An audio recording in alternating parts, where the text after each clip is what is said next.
Hey guys, welcome back to our channel. Today I'm going to be sharing with you my top 5 easiest houseplants to care for.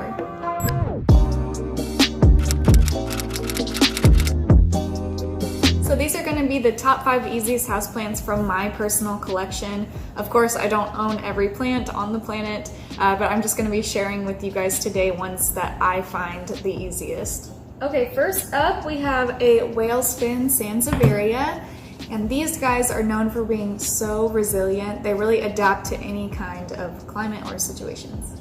Really any plant in the Sansevieria domain is going to be really easy to care for. This guy is a little harder to find, but I will show you an option. This is a snake plant Sansevieria, and this guy probably looks pretty familiar to a lot of you. You can find these in Walmart, Home Depot, Lowe's. They're really easy to get your hands on, and they share very similar characteristics with these two guys. So these guys are really cool and unique because they do not require a lot of water. In fact, when I first started having houseplants, I actually killed a whale's fin because I watered it twice. So these guys have really thick, they're like kind of hard leaves. They're almost like a succulent, but these leaves are really good for retaining moisture.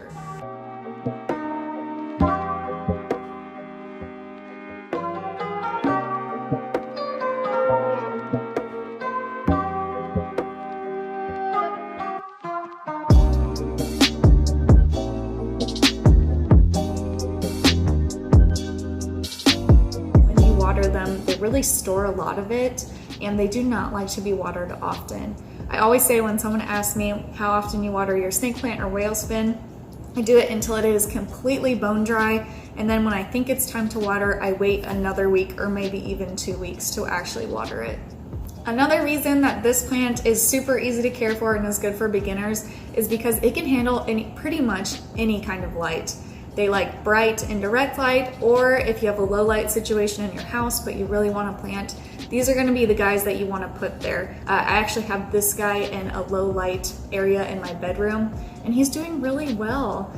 So definitely if you're new and are looking into putting a plant in some area but you're not sure what to put there or a little nervous, be sure to check these guys out. Okay, and last point about the Sansevieria, they are really quick, fast growers. Actually have over here, so when I got these whale's fins, I actually got like a big tub of them, and I had to separate them and put them in different pots, and this little guy was one of those. So I had separated him and put him in here, and as you can see, he's quite tiny. Like, I was expecting him to take a little while to grow, but I will show you close up. There's actually a new little baby popping out right there, and I've watered this guy once since I got him, and I've had him for quite a while now. But honestly, they thrive that way. So definitely check these guys out. I could not recommend them enough. So just for an example for how resilient and durable these guys are, like I said, I had bought them in a big tub that contained like 3 or 4 of these whale's fin. And actually, if you've never seen them before, they have very thick roots, and they're actually strong enough, and they're known to bust out of their pots. So when I found this, it was actually busted out the side of a nursery pot, and a leaf had grown, and it had actually completely detached except for like a little tiny bit that was still holding it together. And that was this one that I have here now. So I got it, and it was a little calloused over, and I asked the store lady what I could do if it was savable, and she literally just told me, she said, just stick it in dirt and it'll grow. So that's really cool, and sure enough, it worked. I put the end in rooting hormone, and then I just stuck it in the dirt, and it has been thriving. So they're super durable and will survive pretty much anything you put them through. Okay, next up we have the Scindaptus pictus, or silver philodendron. Going to be honest, I've heard it called many different things, including like satin pothos, so I'm a little confused myself the exact name of this, but I will write all 3 on the screen. But I am going to call it a silver philodendron.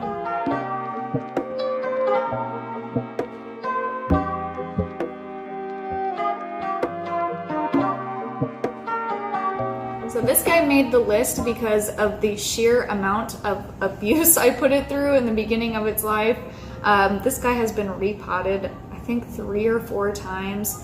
When I first got him, I took him out of his nursery pot, and I was experimenting with the kind of soil. That soil ended up not draining very well at all. So I repotted it then, and then I repotted it into this pot. And then when we were moving, I actually dropped this pot while walking up the stairs. It completely cracked. These guys went everywhere. Some of them were pretty damaged, but I tried to save as much as I could. And as you can see, it's thriving. So not only has this plant put up with me, but it has actually pushed out a ton of new growth that I feel like I do not deserve. But it's just pushed out so much growth, and I love the leaves on these guys. They are just absolutely stunning. If you catch them in the right light, they actually have this nice little like sparkle satin sheen to it, and it is just stunning. He's one of my all-time favorite houseplants, and I just can't get enough of him. So another really cool thing about this plant is that when it is thirsty, when it's time to water, the leaves will actually curl in a little bit, just a tiny bit, so they actually let you know when it's time to water if it's been a little too long. And lastly, this guy is known for doing really well in many different kinds of light. Myself, I have him on a ledge that's like on the same wall as a south-facing window, so he does get a lot of bright indirect light, which is probably why he's been pushing out so much growth for me. But if you tend to put him in a more medium light area, they will do perfectly fine there as well. Up next, we have a variegated Peperomia obtusifolia, and this guy is a rock star.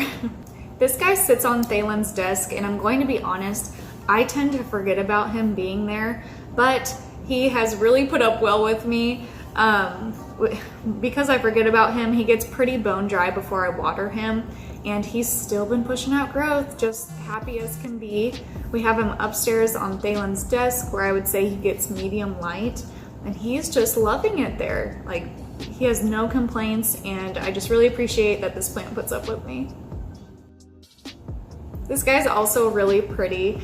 Peperomias are really unique. It has this, like, it almost looks fake. It's like a big waxy leaf.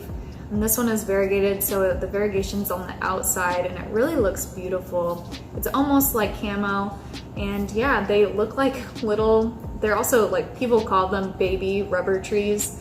It's kind of like a nickname for them, and they really do look like that. They're really neat little guys.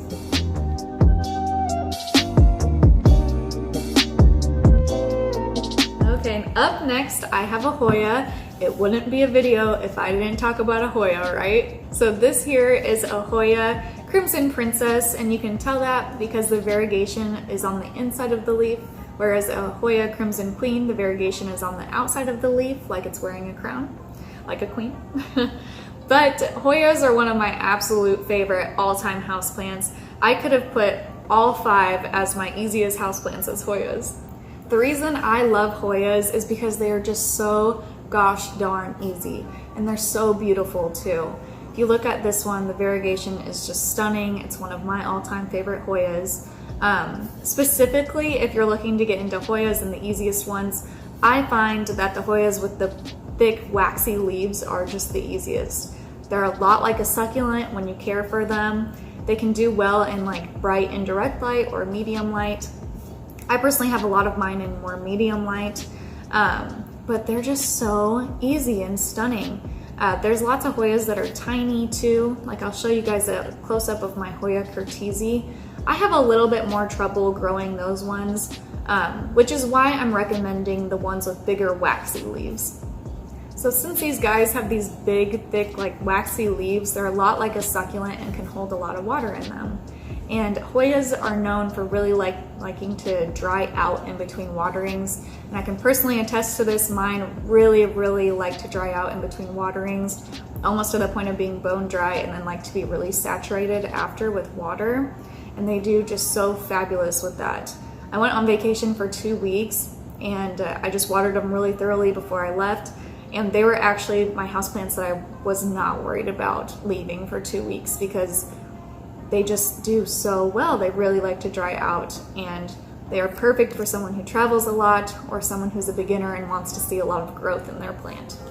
So if you're not into this Hoya Crimson Princess, there are quite a few more. There's tons of Hoyas with these thick succulent-like leaves. There's Hoya Chelsea, which has like really even thicker than this, almost heart-shaped leaves.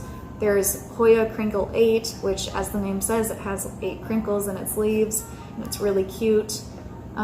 What else? Crimson Queen is one I can show you guys. Hoya Hindu Rope, people love, that's a very popular plant right now, and people love that. It's one of my favorites too. I'll show you guys a close-up of mine, but the possibilities are endless if you want a thick, succulent-like leafed Hoya. They're so easy and I could not recommend them enough.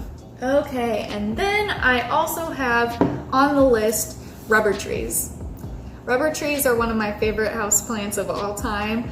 This is a rubber tree Taneki or Taniki. This one, I think it's really cool because there's a burgundy rubber tree as well, which I'll show you mine up close.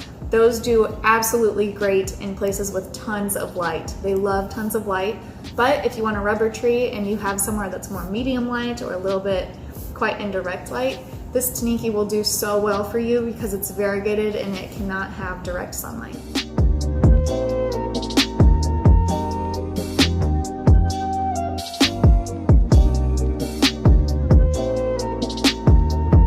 So there's a couple different options if you're into rubber trees, excuse me. And the reason I like them is because they're so cool. Like, it's a big tree that's super easy to take care of. It's not like a fiddle leaf where they're a little finicky. Like, these guys do really well. Mine like to dry out in between waterings. And again, when I went on vacation, they did super well. I was not worried about them. So you have different kind of conditions. You can do different kinds of rubber trees for different light situations. And then they're super easy because they like to dry out in between waterings. Another thing about rubber trees, if you like a big bushy plant, the ones I picked up, they actually have quite a few like individual rubber trees in them. Especially my burgundy tree, it is quite crowded, like very crowded. I should probably repot it, but the reason I bring it up is because it does really well being crowded like that, at least in my personal experience. I'll show you guys just how crowded I mean.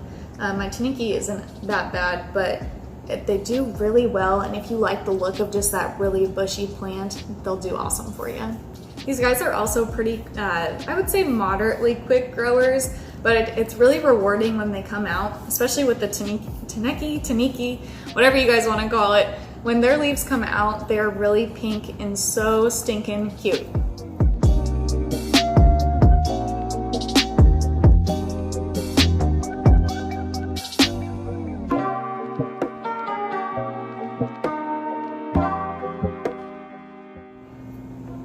Okay, and lastly, I know I only said top 5, but I couldn't end this video without making an honorable mention of String of Hearts. This guy is so much like a succulent. They like to dry out in between waterings, and the part that's really cool about them is they push out an insane amount of growth. So if you're really craving like seeing your plant grow and thrive, this guy would be awesome for you. He has pushed out so much growth for me, and they do like a lot of light, so definitely put them near like bright and direct light, and they will reward you greatly. So that's it for today's video of my personal top 5 easiest houseplants. There's so many more out there, so you guys should leave a comment down below on your favorite easiest houseplant, and be sure to stay tuned for our next video.